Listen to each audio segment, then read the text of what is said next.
नमस्कार, मेरा नाम आशु है और आज जो कहानी मैं आपके साथ शेयर करने वाली हूँ वो एक किसान और बेकरी वाले की कहानी है। किसान बेकरी वाले को मक्खन बेचा करता था और बेकरी वाला उससे मक्खन लेके बहुत खुश था। तो ये सिलसिला कई सालों तक चलता रहा, लेकिन अचानक से एक दिन बेकरी वाले के मन में आया कि क्या ऐसा तो नहीं है कि किसान मुझे मक्खन कम देता है, तो चलो इसको नाप के देखते हैं।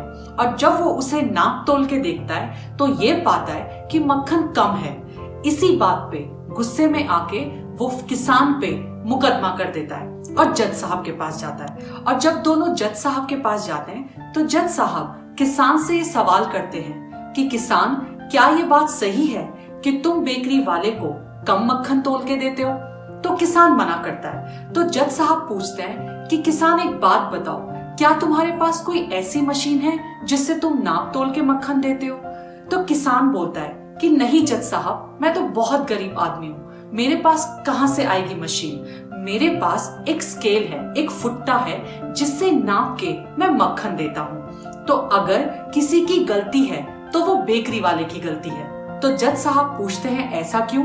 तो किसान बताता है कि जितने सालों से मैं बेकरी वाले को मक्खन दे रहा हूँ उतने ही सालों से मैं बेकरी वाले से ब्रेड भी लेता हूँ, और जो स्केल है मेरे पास, जो फुट्टा है मेरे पास, जितनी बड़ी ये ब्रेड देता है उसी से नाप तोल के मैं मक्खन देता हूँ। तो आज अगर इसे लग रहा है कि मक्खन कम मिला है तो ये बात बिल्कुल तय है जज साहब कि इसने मुझे ब्रेड भी कम दी है। तो अगर किसी को दंड दिया जाना चाहिए तो वो बेकरी वाले को दिया जाना चाहिए।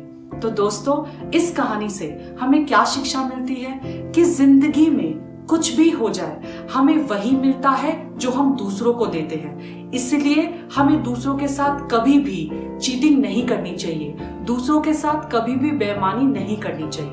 बहुत बहुत धन्यवाद।